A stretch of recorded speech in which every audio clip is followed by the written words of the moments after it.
Well, I'm looking for the volume here. Hey, everybody.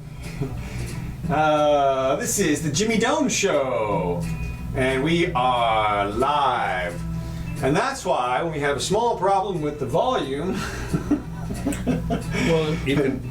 It's at like max volume. I don't know. I got a new operating system on my computer here, and it looks like it's removed the volume control from the control panel. So I'll have to go find it later. But anyway, You can hit there's a volume control on the keyboard. well, it's tricky. Oh, is that it? There you go. There. See? Listen to me when I tell you this stuff. Well, this is not even the regular keyboard. I know, but I'm just saying that's where it is. Well, there you go, ladies and gentlemen. The first solution of the day. That's right. Brought to you by Jimmy Doane himself. That's right. This is the Jimmy Doane Show. We do this twice a week these days at 4 o'clock Eastern Time, New York City time, whatever that is. And we do this live on Facebook. Also, I'll post a time-stamped copy of the show up on YouTube afterwards and link it over to Twitter. And we're available in audio formats, lots of places. Today is the 11th day of September. Scary September 11th, right? What's happening, Dr. Doane? Okay, well, it is the 9/11. Yes. And 18 years ago, Yes. let's see, this is 4 o'clock in the afternoon. Everything had pretty much come down by then. Yes. But it's interesting, The one thing we can say about 9/11, of course, is we got in, we got out. yeah, right. Mission accomplished. Mission accomplished, right. Done deal. Here's the deal. What is interesting is the all over my Facebook page and every place I can see in all the news, we will never forget. We will never forget. We will never forget. We will never forget. And on and on and on. And I'm sitting there and I'm going like, give me a break. Remember the Alamo. Well, the thing about it is, the one thing. Remember Lafayette. Yeah, right. Exactly. 54-40 or fight. No, what I'm to remember, there was this movie where it was one of those after the Guns of Navarone. It was the same crowd, okay. and what they had to do is they had to blow up. The Germans were coming into Czechoslovakia or something, Yugoslavia or whatever it was, to cross a bridge, and they'd take the bridge out. So they went through all this stuff, and the little group of people came up there, and the guy who's the explosive guy looks at the bridge and says, "You're not going to blow that up. You can't do that." And they said, "Well, you mean we hauled all this stuff over here for nothing?" It was really a good movie. And he said, "Yeah, you just can't do it. Those things are built to last." So then somebody happened to mention, "Well, we got a dam 8 miles up the road here that is holding back, a jillion tons of water." He says, "Oh, why didn't you say so? That's what we'll take." Yes, of course. Well, do it. Well, the whole thing was they went up there, they went down into the bottom of the dam. You can walk around in the bottom of it, and they put these explosives all there. I don't know if it was Harrison Ford or any of these. There was a couple of guys, really nice guys. 2 guys were sitting up there, away from the bridge, watching the explosive guy and everybody. So the deal was that as they said, "Well, we're out of time. The Germans are going to come across the bridge." So they said, "Let's go ahead and light it off." So they're walking. What they're doing is they're walking out of the tunnel underneath the water and everything, and they go and they said, "Nothing. That little scam, I'm going to kill him when I get out there. That guy who tells us he is, I'm going to kill him." And so it turns out that suddenly there's this little crack and another little crack, and they start running. And the bells are all going off. The bells around the dam, the warning and everything are going off to saying we got a real problem here. So the guys are sitting on the bank, a mile away. You're tying this all back to 9/11. Yes, I am. Okay. I'm going to tie it all back to 11. And they said, the guy who's the explosive guy, the black guy sitting there next to him says, Nothing. You wimp, there's nothing." He says, "Wait a minute. Nature will take its course. You can't expect to blow up the entire dam with a little thing like that." And of course, what happens is over the next 5 minutes of the movie, the crack and the whole thing, then the bridge is all taken out. Mm-hmm. So so this ties back to 9/11. So you're saying it's a conspiracy, is what you're saying? Well, there's no way those planes could have brought down. I'm not saying that. But I will say this: that it has taken 18 years for the them to rebuild that downtown. Well, not that, but what the result was, the immediate result was, yes, they killed 3,000 people, and there's much more of the first responders and everybody like that. But now, 18 years later, we're bankrupt. We spent $10 trillion in retribution. We're going to show you, by God, if you're going to blow up these buildings. At least we didn't lose our freedoms. Right, that's the other thing.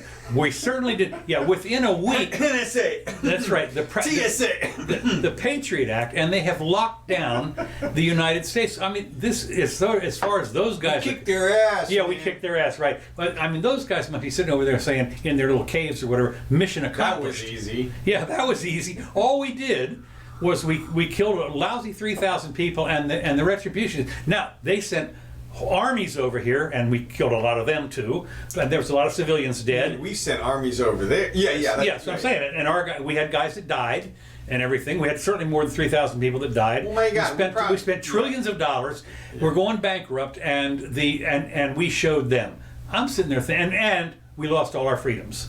I mean, basically, what it amounts to. Right now, you are guilty if you do anything. Look, the response the response is often worse than the. But this is way out of proportion. Right. Right. Well, it's just like you said, 3,000 people in the attack.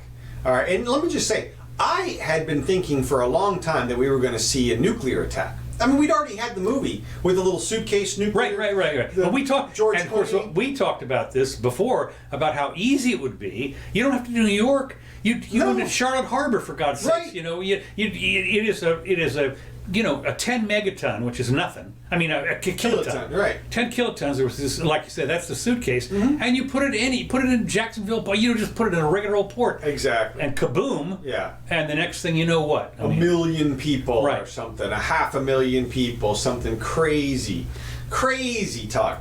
100 times the number that died in this thing. That's what I was expecting. I'm certainly expecting that since 9/11. Nothing. Interesting that hasn't happened.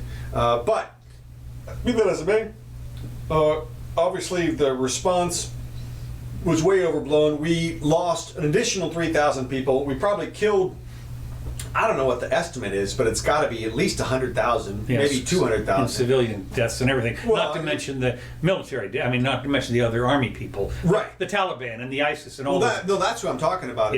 Everybody that we went over there and killed. And then, of course, there's this whole thing, like you watch Shapiro today, and he's talking about how they came over here because they didn't like our liberty, our freedoms, and this kind of stuff. And you roll your eyes. I think you have the same thought I do, which is it's those kind of things. They may not like us for Chevrolet, Barbie dolls, and apple pie, but they don't hate us for those things. Right. They hate us when they lose a family member in a war that we're involved in. Right. And now that we've killed 200,000 people, I would say that we've made things substantially worse by our involvement over there in the last 18 years. We're not out. No, that's the other thing. We're not out. We're going to show them what?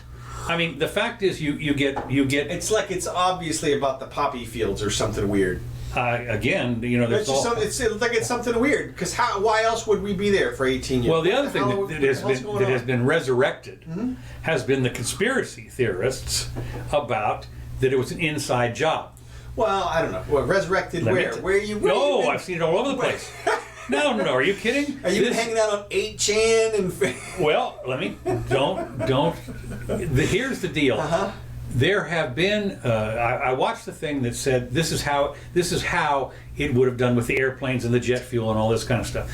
Then an equal number of people, revered scientists, structural engineers, and said, this makes no sense. And what part of it doesn't make sense? Okay, a couple of things.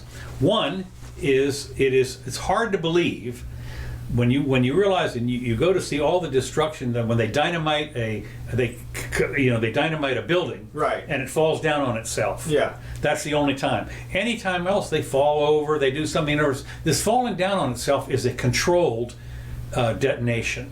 You can watch it go, and it's all. But it's easy to imagine. This is like a Jenga thing. They took out a couple of floors. Right. There's nothing between. If the structure if the structure fails in that space, the top part is going to crunch the bottom part. Well, anyway, the point is that there are a lot of unanswered questions, and to me, it brings up the Kennedy assassination in that there's questions. There's questions. Well, to me, the most suspicious thing about the whole thing, there were two suspicious things.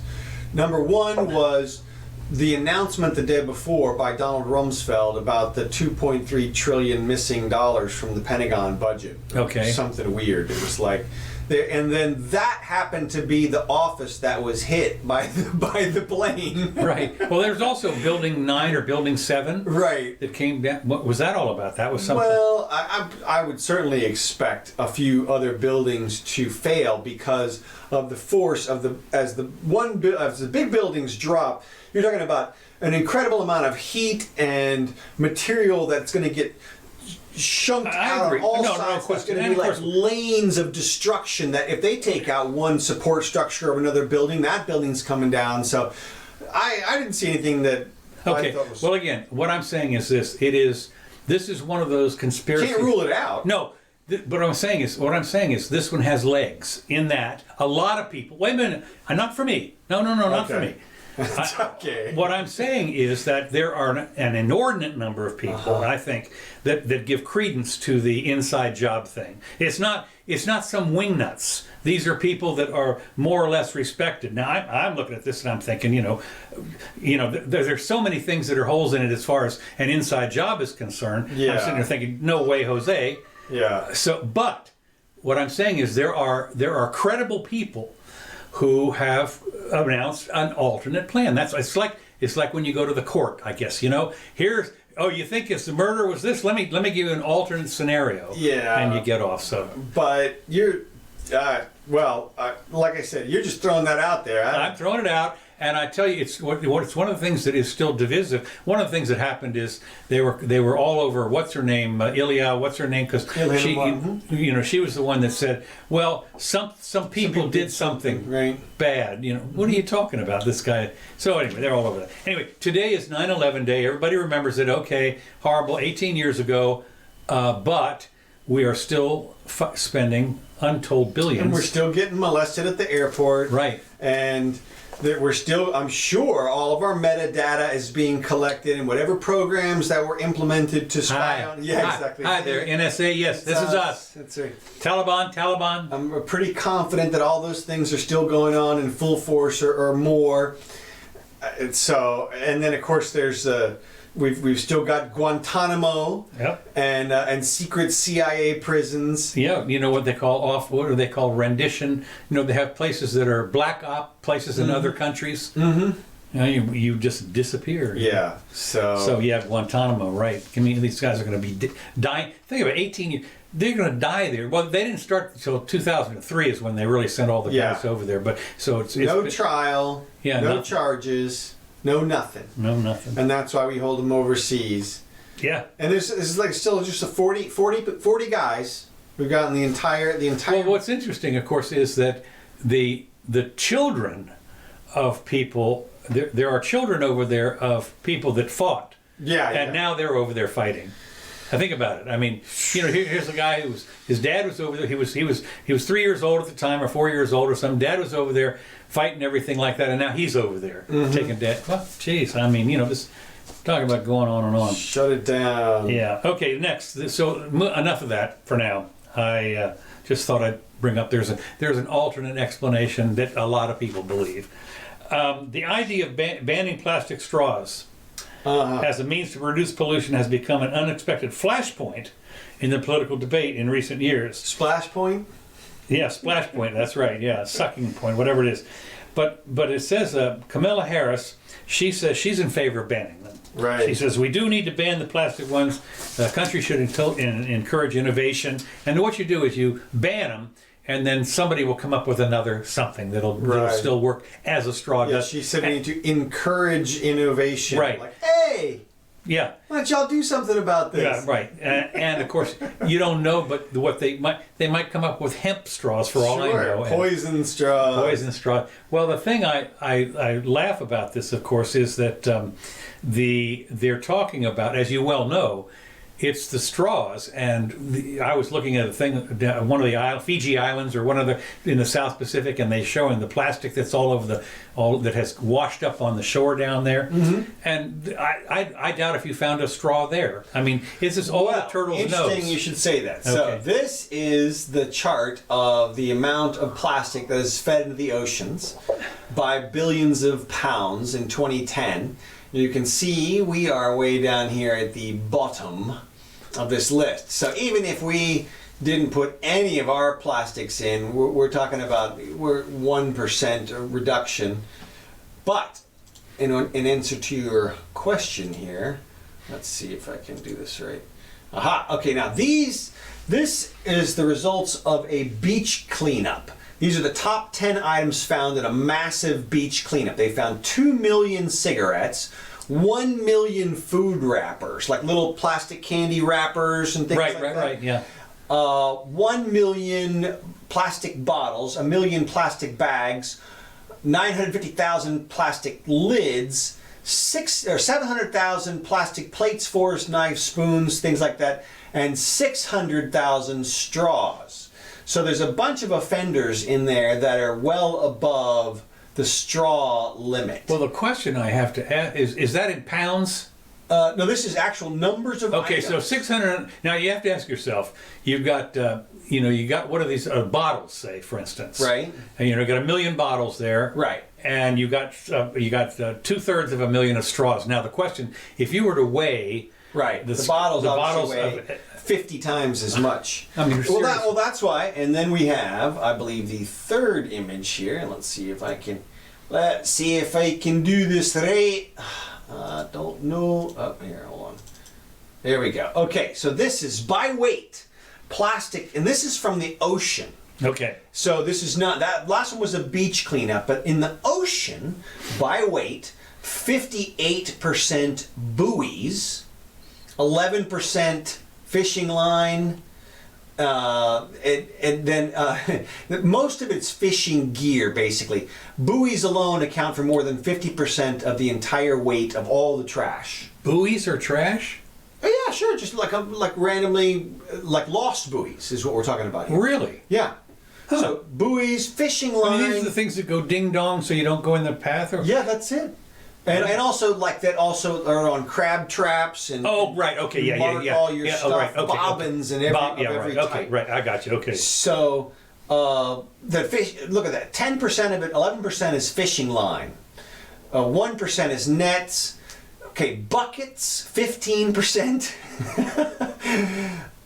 Food containers like styrofoam, polystyrene foam. Polystyrene. Yeah. 8%. Bottles 5%. Bags and films 0.8% and other 0.8%. So straws aren't even on this list. Right.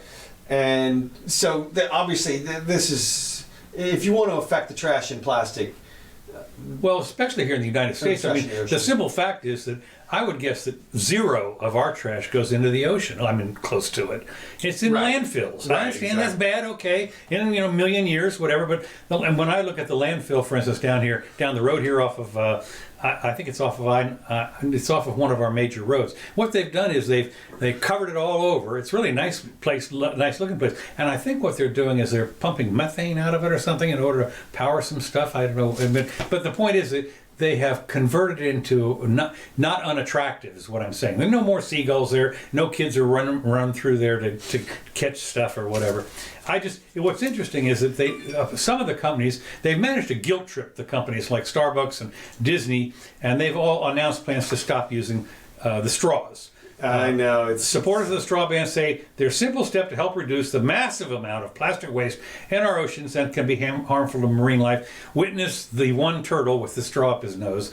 And, now, I don't know, but I'm guessing that turtle was snorting a little Coke. That's what I'm thinking. And I'm thinking, that's what it is. 250 million years they survived nature, everything threw at them, and we're going to destroy them with their casually discarded drinking straws. The first step in a campaign to reduce the single-use plastics and a means to compel consumers to think critically about environmental impact. So we're talking about guns in the equation. if you're going to compel somebody to do something, that's when, if you don't do it now, we got to send somebody out there with a badge and talk to you. So anyway, continuing with the environment, the United States has lifted the ban on old-style light bulbs. Now, I don't know if you know this, but on January 1st, they were supposed to have on the normal. Now, a lot of the light bulbs, the specialty light bulbs that were incandescent, were exempted. I guess they try. I mean, there's only like a million different kinds of light bulbs, and I guess half of them are specialty. I mean, the little tiny ones or the big ones or whatever. So anyway, but the regular old run-of-the-mill, pear-shaped, whatever it is, they were banning those. What does that do to the value of our hoard? Well, that's the other thing, right? We have managed to stash our hoard. We're not alone, because you can see an eBay now. I would imagine that eBay is going to go along and say, well, you can't sell guns, for instance, on eBay anymore. I don't even think you can sell ammo. For a while you could, but now you can't. So they'll probably ban if you have a collection of light bulbs. I know that what I did do was years ago, and I made pretty good money on it. I found a cache of flash bulbs. Because if you have an old camera and a thing, you need a flash bulb, and those I don't think those have been banned. But they're talking about one use. Yeah. I mean, and the bulbs are the same size as regular bulbs. These were bulbs that were like this big. And I remember it had like several sides to it. You could rotate it, right? Well, that was one, and of course that was all in plastic. Those little bulbs were like little glass sticks inside the little plastic rotating thing. Okay. That was the Kodak one, whatever it was. So you didn't have to change the bulb, but. In the old day, when they had the press cameras, when they would go, those bulbs would snap out, and they were, they're like this big. Pile of gunpowder. No, well, not quite, but no. But the point is that you talk about something that was a waste. I mean, seriously, these are bulbs that had exactly one use. And I just. Well, we've moved ahead now. It's LED all over the place. Yeah, I know. Well, the other thing, hell, let me tell you why they're saying that they have lifted the ban is because the LEDs are too expensive. And what they're saying is, yes, they may last 50 years, but you're not going to get your payback. 49 years. 49, yeah, whatever it is. And so the what they've said is the rule that would have prevented the sales of bulbs that do not reach standard of efficiency, and so they wanted to end incandescent bulbs because they waste energy.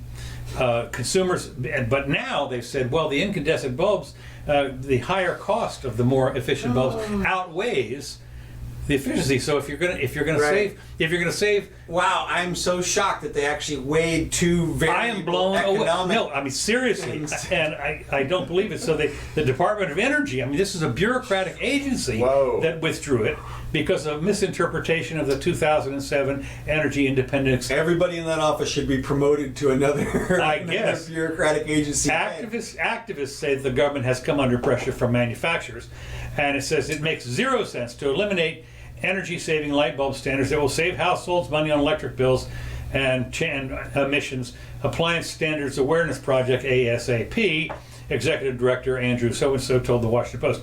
Instead, the Trump administration is siding with manufacturers that want to keep selling outdated, energy-wasting light bulbs. So, I guess now the price of the regular incandescents will drop. Maybe. Cool. Oh, yeah, great. Because they are different, but who knows.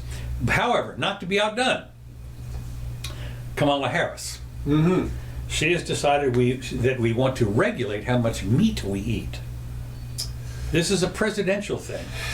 The Democrat Kamala Harris was asked if she'd be willing to change federal eating guidelines for the sake of saving the planet if she became president. She agreed with a questioner who argued that Americans should be eating less meat and the government should force them into other dietary habits. She's so far outside of her pay grade. I mean, she is not a leader in any sense. Every one of these things is. But I mean, this what I'm telling you about today's news stuff this is off the rails. This is talk about the meddling, talk about the minuscule micromanagement of everything you do, and they're going with it completely. And well, I have said for quite a while now, since I think the race case, that were Congress to pass an omnibus health bill with the goal in mind, the stated goal in mind, to protect the health and welfare of the people of the United States, they could mandate all kinds of stuff for our health and leverage it against the concept that they're involved in paying for our health care. Right. And basically, they could tell us what to eat, how to exercise, whether to have a dog, whether to go to church, all kinds of crazy stuff. So they couldn't tell you whether to go to church. Well, that would transgress they might not be able to tell you which church to go to. Oh, I'm going to the church of peyote. Yeah, right. Oh, exactly. no. Yeah. Still, the point is that we are very close to almost dictatorial powers in the congressional level. Oh, there's no. Well, the problem, as you mentioned before, is it's a bureaucracy that is the judge, jury, and executioner on a lot of this stuff. They make their own things. In the administrative agencies. Yeah, the administrative agencies. Yeah. That's what I'm talking about. Anyway, so the scientists say that a shift away, scientists, experts, top men say a shift away from eating meat toward plant-based diets could yield big dividends against the climate change. Emissions from big. Because emissions from livestock, and fertilizer needed to maintain them also provides an opportunity to reforest land where farmers have otherwise used for grazing. So we're going to plant more trees, and we want to think of the human diet across the globe, not only the United States, drive emissions reductions up to 8 gigatons, whichever, I don't know. You wonder, science, okay, well, I've got my slide rule out here, and this one cow fart is equal to whatever, and 8 gigatons annually, according to the report, greater than the entire year of emissions in the U.S. What do these? Like they're going to influence what people eat in India. Right. Now, actually, in India, cows are sacred, so. Well, still. But that doesn't mean they don't fart. No. At least a dead cow doesn't fart. So that's the problem. Is you got live cows running all over the place. You got methane everywhere. Whew. Boy, that must be something else. Well, anyway, it's speaking of gas. It doesn't stop there. The next target in climate change debate: your gas stove. Berkeley, California, in July, became the first U.S. city to pass an ordinance banning gas systems in new buildings. I think natural gas is the least expensive. Doesn't matter. What they're saying is it's the pipelines that leak a little gas. Right. It's not that it burns clean or anything, but on the way to get there. And in your house, maybe there's a little leak someplace and so forth. And it may be soon followed by many others, according to interviews with local officials, activists, and industry groups. Los Angeles and Seattle are also considering laws that drastically reduce natural gas consumption. Environmentalists cite mounting evidence that unburned gas leaking from pipes and compressor stations harms the climate more than carbon dioxide, the byproduct of burned fossil fuels. Are they saying that their science on carbon dioxide is inaccurate? What they're saying is that they think that the leaks from the natural gas pipelines outweigh the carbon dioxide. I know, but what I'm saying, I was just reading the IPCC report summary the other day.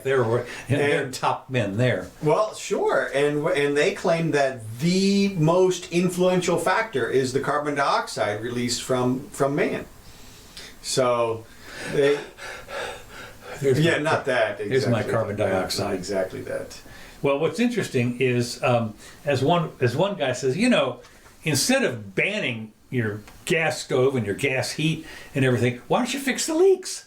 Right. I mean, that's the first thing you do. This is the simple part. Ban the leaks. Ban the leaks. That's right. This is incredible. It's unbelievable to me that the first thing they want to do is, and they've already done it. In Berkeley, you want to get a new gas stove. I think what you have to do is now. You open up. Hey, I got a stove here. Exactly. Well, exactly. Well, and you would think. So, if the pipes are leaking from some central delivery station, then why not just have, like those propane tanks we have down at Publix? Basically, you just come and hook it up yourself directly onto your stove. The entire pipe is 3 feet long or something, and done. No leaks, and then you have an alarm that detects methane.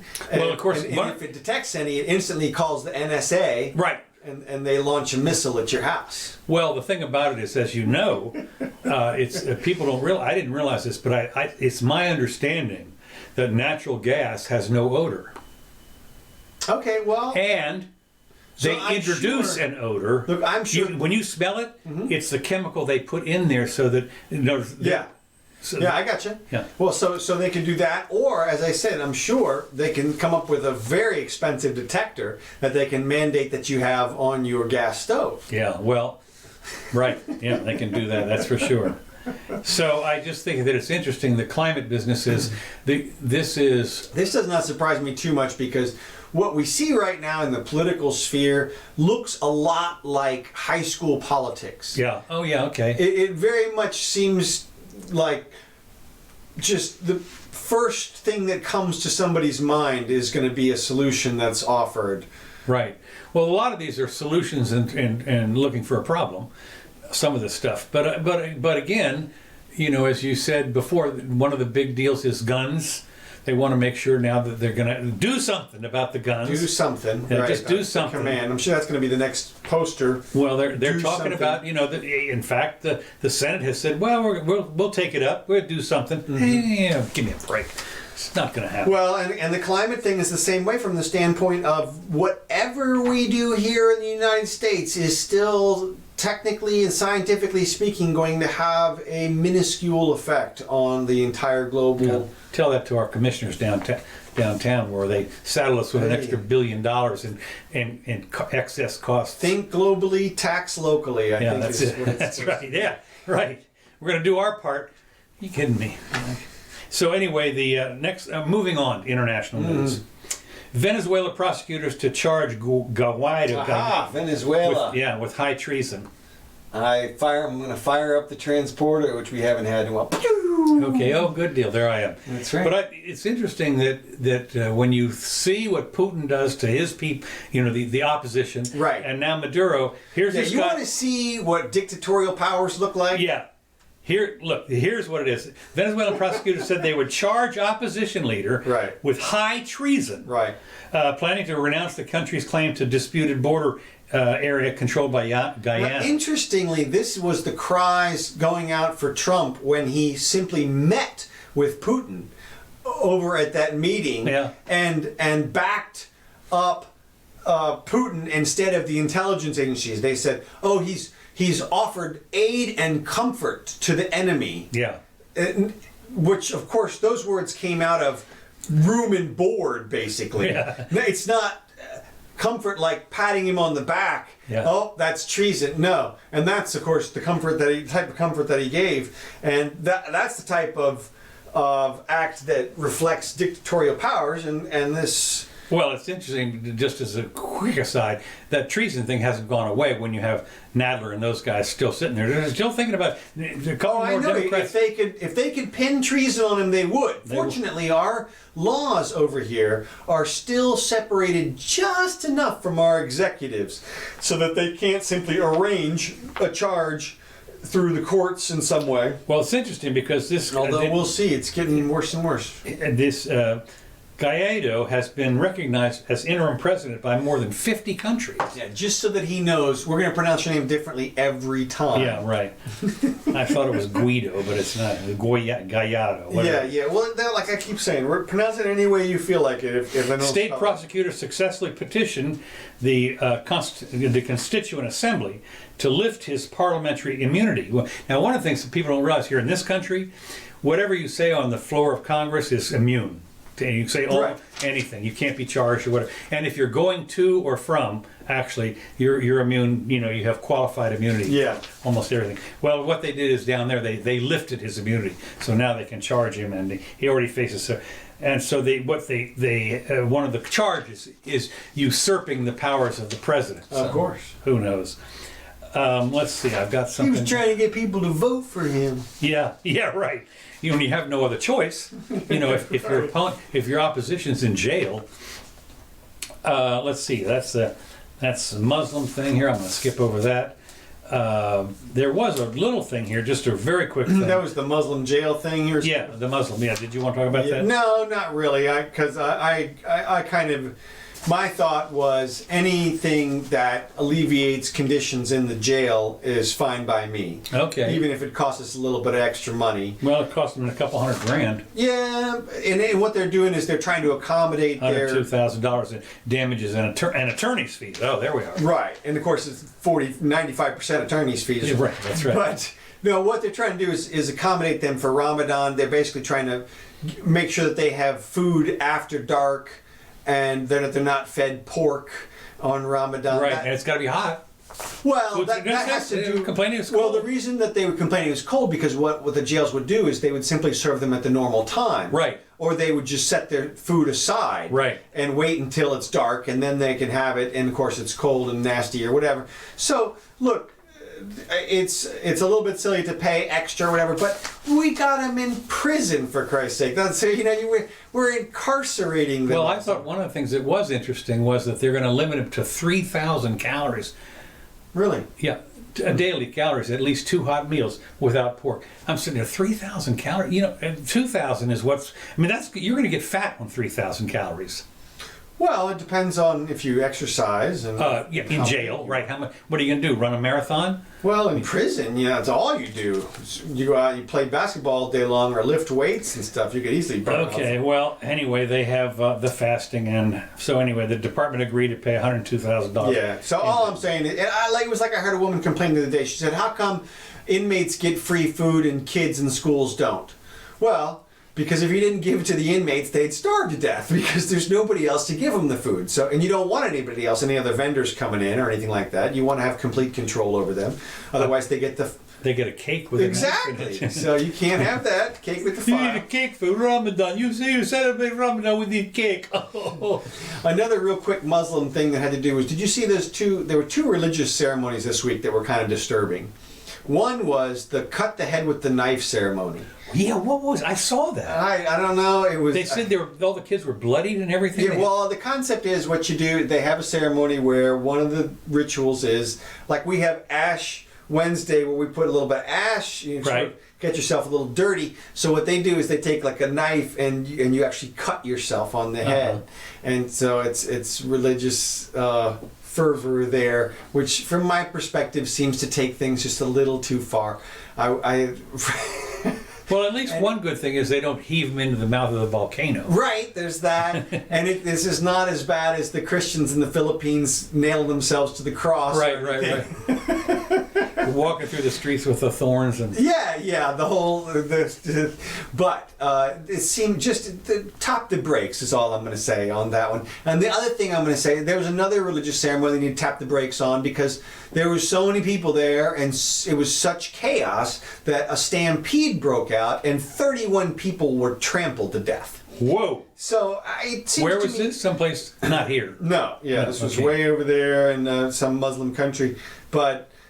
Just the concept that 31 people could get trampled in the stampede seems like they need to rein it in a little bit. I mean, that's more people than that got shot with guns. That's it. In a religious ceremony. Mm-hmm. Jeez.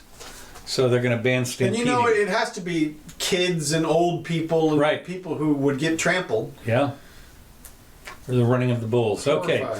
Another thing I had on my list here real quick was the Hurricane Dorian victims fleeing devastation were kicked off of a boat that was trying to get them out of there.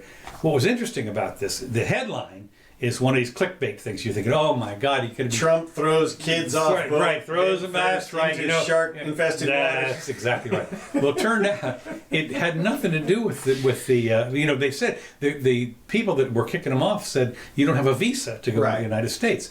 Well, the United States people, the immigration guys, we don't care. It was the owner of the boat that kicked him off. Right, and that's because they didn't want to be turned away, probably with too many people on board that weren't supposed to be there. The problem with this is unfortunately blown into a stupid fiasco because this is one where the president stepped in it. Honestly. Oh, is that right? Yeah, he came out and remarked and made a comment on this personally, and this is one of those areas he should have left alone. Yeah. What he said was, he was trying to clarify their position, his position, which he said, we're not letting people in from the Bahamas who were not supposed to be in the Bahamas. In other words, people who were illegally in the Bahamas, we are going to prevent them from coming to the United States as Bahamian refugees. That's what he actually said. Okay. But as you well know, everything was destroyed Right. in northern Abaco Islands. Right. So nobody's going to have any documentation or anything like right. that. You got to let people in. This is one of those times when you just screw it. You just don't worry about it. He said, the president comes out and says there were some very, very bad gangs in the Bahamas and we don't want to let some of those people in. Really? Like, there's what? A few tens of thousands of people on the island total, 20,000 or something in Freeport and the surrounding areas. How many gang members can there possibly be? A few dozen? And you're worried about them coming over and what? Joining a new gang or something? It's just the ridiculousness of him weighing in on this situation when so little is at stake betrays the argument that people always make against him, that he's doing it for some sort of racial reason or some sort of xenophobic reason. Yeah. It doesn't make any sense that he would weigh in. More people come in 5 days across our normal border than would come in from the Bahamas. Well, not only in that, its entirety. the immigration people said, we vet them anyway when they get here. When they get off the boat, they got to come through. You know, we vet them. Right. That, to me, That's what we the do. way that I read that comment when I first saw it was the United States official sort of clapping back at Trump, having said we're not going to process people, reaffirming, saying yes, we are going to process people. It's you know, and he made it crystal clear. He says, this is what we do. Yeah, This is our job. and that's another reason why Trump should have shut up. Should have shut up. I agree with you. Now, it's the next thing that's happening is Australia deploys the world's first law to fight online extremism. I was laughing about this. The first application of a controversial new law passed in the wake of the March terrorist attack in Christchurch, New Zealand. Now remember, the terrorist attack was in New Zealand. Now I don't know if you know this, but New Zealand, it's close to Australia, but it's not Australia. Right. Yeah. So Australian authorities have ordered 5 websites to remove extremist content or face prosecution. Yeah. According to the Financial Times. So what they want to do is, apparently these websites were still having the videos of that had been taken of the attacker. You know, there's a lot of videos of all that stuff, and a lot of it made it on Facebook, ash-canned a lot of it. But you know, once on the internet, always on the internet. Yeah, exactly. And so anyway, they said so. It turns out that the sites that were doing all this were based outside of Australia. So the Australian, what they've done is the country's E-Safety Commission, which has granted power to investigate and order the removal of extremist content back in April. So the E-Safety Commissioner, Commissar, whatever, said on Monday that 3 of the 5 websites, Canberra. Did you know that Canberra is the capital over there, isn't it?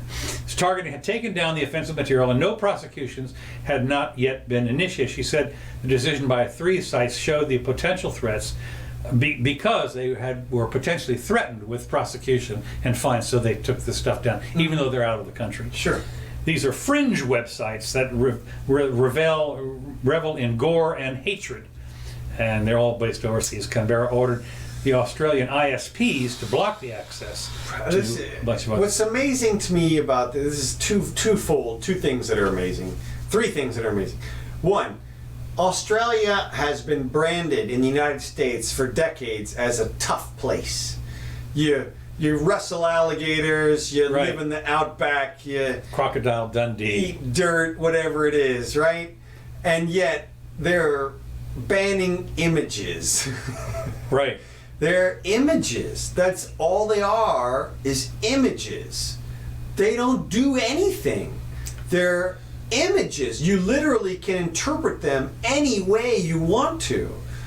And then the third thing is, this is happening at the exact same time that the movie The Joker is receiving standing ovations. Right. Well, now I haven't seen Europe. There was in Vienna, or where was someplace that Yeah, I didn't see which. whichever venue it was, but Yeah. it got standing O's. But was that the one that got a 0 from Rotten Tomatoes and yet a 98 from? No, that was the Dave Chappelle one. Oh, the Dave Chappelle, right? Okay, right. But the point is here is a movie about the worst aspects of humanity, and probably showing them in gory, gruesome They said detail. it was pretty gory, yeah. And yet, this will be lauded and applauded as fantastic artwork, and yet a website which displays the real horror of the world, actual things happening, gets called sensationalist or something, or Well, even worse. they're criminal. Right. We're going to prosecute them Right. and find them. Interesting, of course. If y'all had been faking all that, it'd have been a good movie. Right. Academy Award. Maybe so. Academy Award. That's it. That's it. You monkey around a little bit. That's it. And you Put go up some against filters on you there. you go up against the Joker. That's for it. the Academy Award. No problem. That's right. But if you don't do that, Yeah. The next thing I've got, which is this whole meme that I've been talking about today, are stupid people that actually are in control. When I think about this, when I go through this stuff here, and you're thinking, you can't be. I mean, you have get a life. Just shut up, get a life, and all. Here's the next one. This was an op-ed piece, but it's called "The Worst Regulation Ever Proposed." okay. In Wired magazine, the New York City mayor and 2020 Democratic presidential candidate, why American workers need to be protected from automation. Now, this is the original Luddite. I mean, It really is. I mean, it really is. He aims to accomplish that through a new agency with vast enforcement powers and a new tax. All right. Sure. That's so. He first Is it DeBlasio. DeBlasio? Yeah, DeBlasio, he's proposing a new federal agency, and the Federal Automation and Worker Protection Agency, otherwise known as FATWA, or FAPA. Fatwa. FATWA. Yeah, exactly. Yeah, I was close, it looks like. To oversee automation and safeguard jobs in communities. FATWA would create a permitting process for companies seeking to increase automation that would displace workers. Anyway, the whole deal wants to protect the workers. Anybody that's eliminated through automation gets an automatic job someplace else. The company, if they're going to fire somebody and replace with automation and so forth, then they're required by law to give them a new job someplace else, train them at the same price or higher. It's amazing. See, this is one of those And he guys. wants to have a robot tax also. All the robots that you put in, they get taxed. Oh, right. To pay for the workers that they've displaced. Right. Right. Because why would you want to save money with a robot if you have to pay for the worker anyway? Right. Exactly.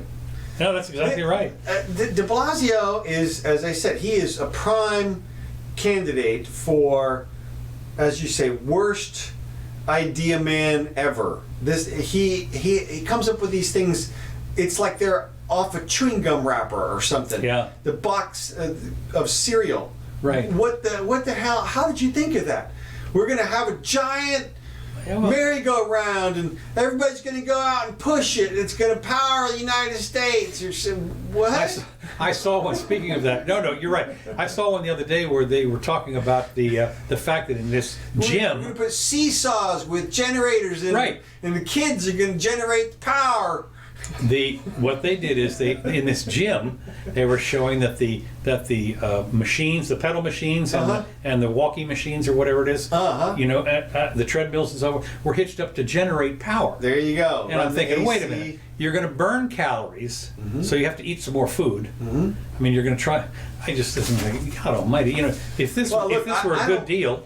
Yeah. Well, I certainly don't mind if people want to do that on a microcosm. Yeah, right. And do it for your gym or whatever. Right. That's great and everything. But when somebody says everybody in the city is going to build a sandbox in their backyard because I like sandboxes or something, it's like, what the hell?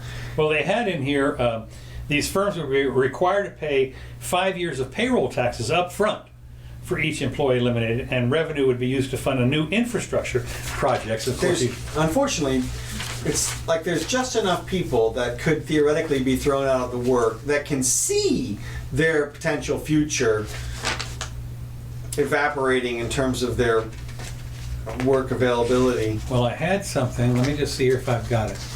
Yes, I've got a. Andrew Yang, he's still. No, he's $1,000 a month, people. Right. See, he's $1,000 a month guy. And did you see what happened in Alaska? So Alaska, as you know, had a dividend. Right. And well, they have one from the oil. And it got up to like $2,000 a month. Oh, is that right? Yeah. Okay. Yeah, I did. Right. I remember that. Yeah. And so, but then they couldn't pay for everything. Right. So they had to have it. So all of a sudden, the income dropped in half. Well, lo and behold, somebody came up through the ranks and said, well, I'm running on the platform of restore your benefits. Mm-hmm. And the guy won in a landslide. Really? Yeah. And so where's this money coming from? It's not, apparently. Now he can't maintain the campaign promise, and he's potentially facing a recall election and whatever else. The point is, the entire election became one that turned on the single issue of how much money are they going to give me? Yeah. Which is what the sort of classical argument against democracy has been for millennia. Right. Which is, as soon as the people figure out they can vote themselves money, it's over. Yeah. And are we there, I guess, is the question. Well, we might be. Let's see. The displaced workers will be guaranteed new jobs created in these fields at comparable salaries and so forth.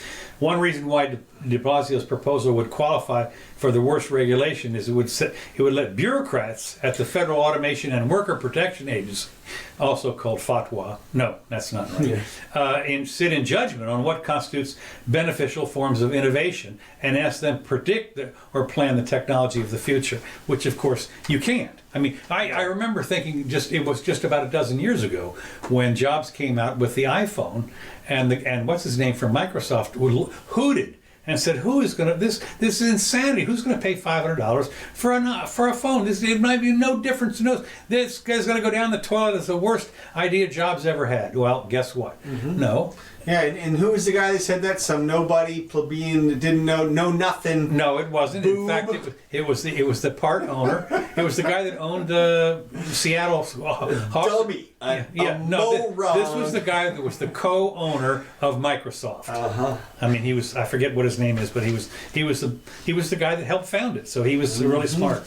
What's interesting along this same lines here. Let me just see here. I had something that was allied to this. Wait a minute. Don't tell me. Healthcare, green energy, general nurture. What happened here? Oh, here we are. McDonald's has acquired an AI company to help automate the drive-through. So those are the jobs that are going to be eliminated. Now, said Tuesday has agreed to acquire a company that is trying to automate the drive-through. Nobody's ever had a problem with the drive-through. No, but right, yeah, no. Well, it's interesting because you're right. The simple fact is this Apparente, a Silicon Valley company founded a couple of years ago, uses artificial intelligence to understand drive-through orders, which would cut down on service times, and they use someday to sell self-order kiosks and a mobile app. Well, I'm sitting here, I'm laughing in a way because it gets better. I mean, right now, for instance. Well, I mean, Sonic has had that for a long time. Don't you just hit the buttons? I don't know. I haven't been to Sonic for a long time. I think you just drive up and you park your car and there's a field of buttons and it's like hamburger, fries, and medium, oh, that may be. Well, I guess. Send and then. Well, one of the things that always has been funny, of course, is the speakers. They get the speakers that come back to you from the lowest cost guy. Right, obviously. I mean, yeah, it's been. Oh my God! Can you get your speakers from Bose or somebody? Seriously. Little enough to ask. Instead of Alexander Bell. Yeah, right, exactly. The old, by God, I tell you. Oh my God. So anyway, speaking, of course, I'm going to move on to foreign stuff. Okay. Students prevented from attending in UK schools because they refuse to wear gender-neutral uniforms. Now, the UK has always been it's one of those things. They're kind of like California only they're on the other side of the pond. Ever since they broke off from us, they've been going that's astray. Right. Female students at the school in UK were prevented by officials and police from attending classes because they refused to comply with a new, quote, gender-neutral uniform policy. And they would allow, the gender-neutral uniform would allow boys to wear skirts and girls to wear skirts and both to wear trousers. So the girls didn't want to wear trousers, I guess. And so they said we were... But if it allowed them to wear... Well, I'm not sure exactly. They were said... Oh, shit, I'm sorry. Uh-huh. $1 million production going on here. $1 million production. God, I'm sorry. I know, you know, it never rings. Uh-huh.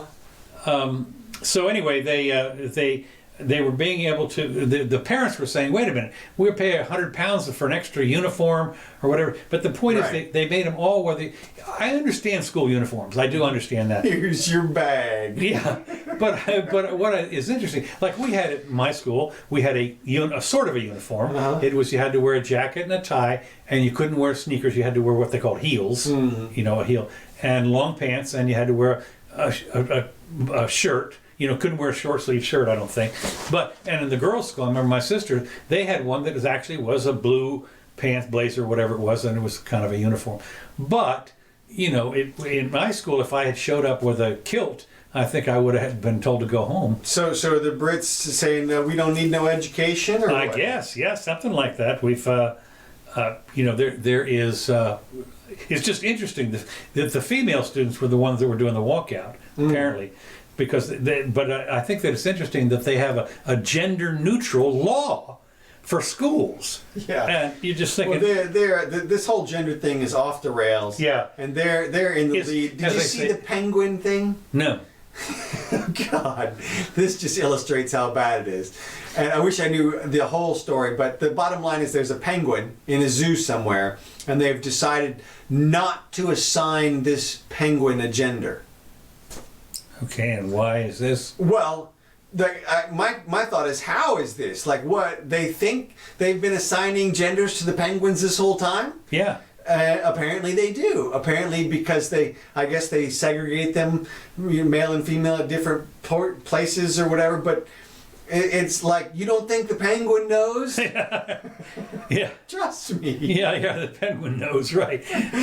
So it's just funny. Gaping. This was a story. This was a story in the news where adult humans were were applauding other adult humans for not imposing their belief on the belief system of a penguin. So you couldn't call the penguin Susie? Well, I suppose you could, but that would be not what they wanted to do. They wanted to. That's exactly what I'm talking about. They apparently were going to give it, I don't know, blue toys versus pink toys, or I don't know what. A penguin? Yes, the penguin. This is a bird brain, all right, and yet these humans I think that they are getting out of this. Well, I just some sort of. I had something like that on Some here. sort of goodness to the universe because they failed to assign this penguin the. All right, well, we're getting here towards the end. Let me Sure. Let me finish up the. Is that corporate? There's corporate out there targeting you? Yes, corporate is out there targeting me. She's threatened to walk in here. Former prosecutor says Bojo could wind up in prison if with contempt of whatever it is. And I thought this was interesting in a way, is that.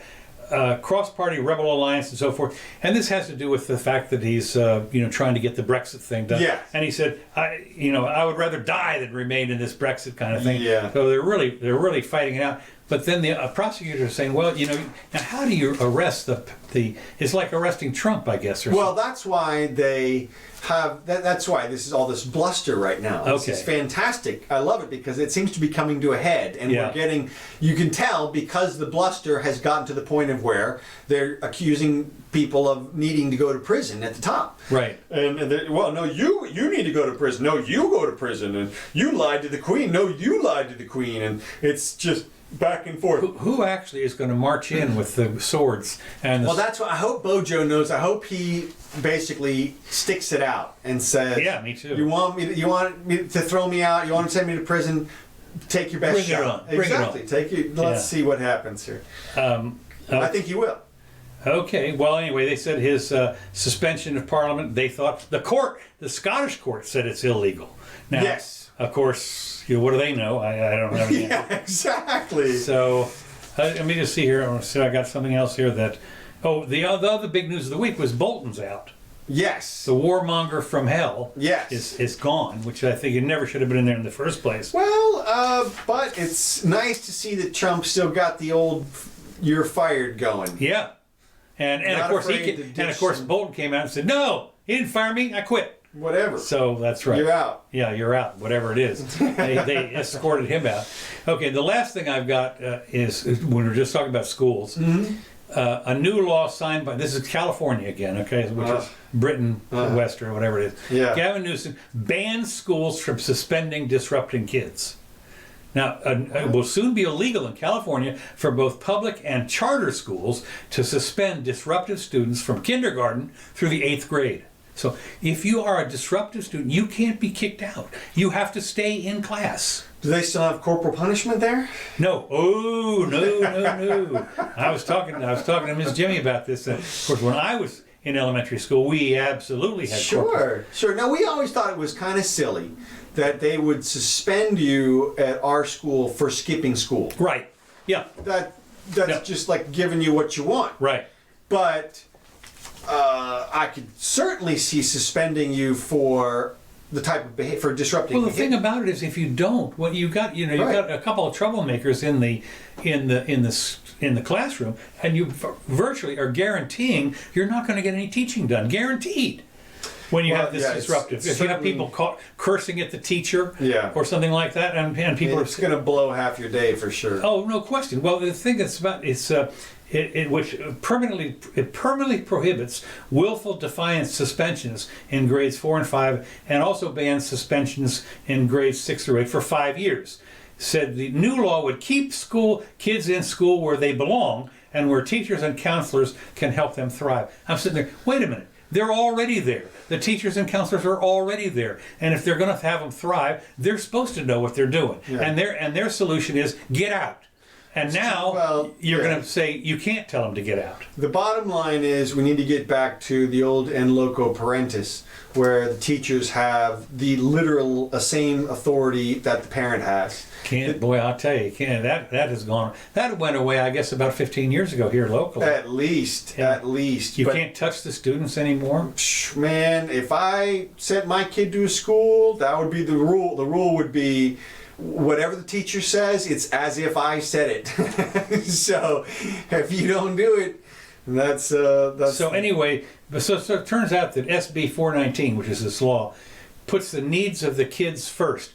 Now, what's interesting is it puts the needs of the kids over that of the teachers, for instance. Right. So here the adults and the other kids. And the other kids, right? But my point is that the adults in the classroom are subject to the needs of the kids. They're the ones. This is what is the the one with the pigs on a stick, Animal Farm or whatever. Right. Some are more equal than others. I'll tell you. So the kids are. This is the asylum people are in charge. Mm-hmm. The inmates. Excuse me. And of course and then they pull the race card. Students of color are disproportionate on this, they said. Oh. And, excuse me, I strongly believe that SB 419 will bring justice to California youth by eliminating suspensions for disruption and defiance, putting an end to discriminatory discipline policies, and instituting restorative justice practices. Restorative justice practices. I was happy Scott Adams came out the other day and said what I've been saying for a long time, which is that every policy has a disproportionate racial effect. Mm-hmm. But that doesn't, he said they're all racist, but he was just making a point, I think. I don't think he really thinks that. To me, it obviously has to go back to intent.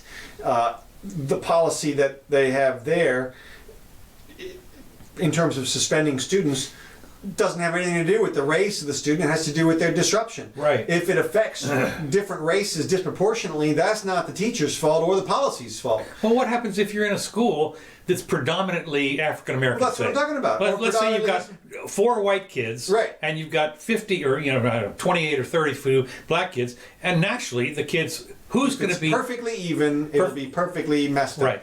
So exactly. So everybody should just recognize that. I just thought it was neat finding that somebody like Scott on the big national stage pointed that out, so people can hopefully. I'm done. Okay, let me see if I got. I just have maybe 1 or 2 real quick things.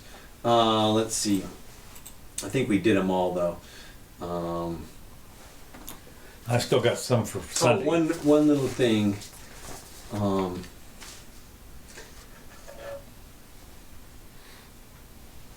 Okay, so this is from a couple weeks ago. Steve King, representative from somewhere, Iowa or someplace. yeah, went down to the border and went into one of the facilities and drank from the toilet. And okay, and remember when AOC came out and said that the people are drinking from the toilet? So he went down there to prove that it's just fine to drink from the toilet. Okay. Now, of course, what the information I'm leaving out is, and the information that AOC left out is, these toilets have sinks in the back of them that are meant for drinking and washing your hands. Oh, is that right? It's an all-in-one unit. Oh, I didn't know that. Yes, and I've seen those in prisons before, so it doesn't surprise me one bit. It's just interesting that it was always characterized as drinking from the toilet. No. It's not like you took a drink out of the bowl. There's literally a fountain sticking up there in the back of the toilet. Okay, I did not know this. So that's where that came from, just for clarification. Okay, well, all right. She's still making waves. Oh shoot! Now how do I get back to my music here? Everything's changed. Now you got your computer fixed, quote unquote. Yeah, but now I got to figure out how it works because. Of course, like I said, they changed the operating system and everything. So now I have Slow Mojave, whatever that is. So anyway, we thank Kevin MacLeod for these tracks. Really appreciate it. Thanks everybody for joining us. Hope you had a little fun. We did.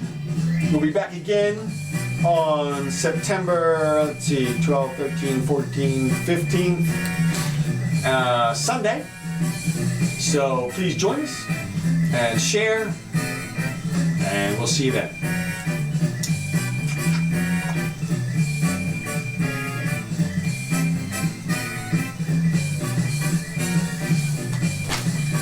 The one time I bring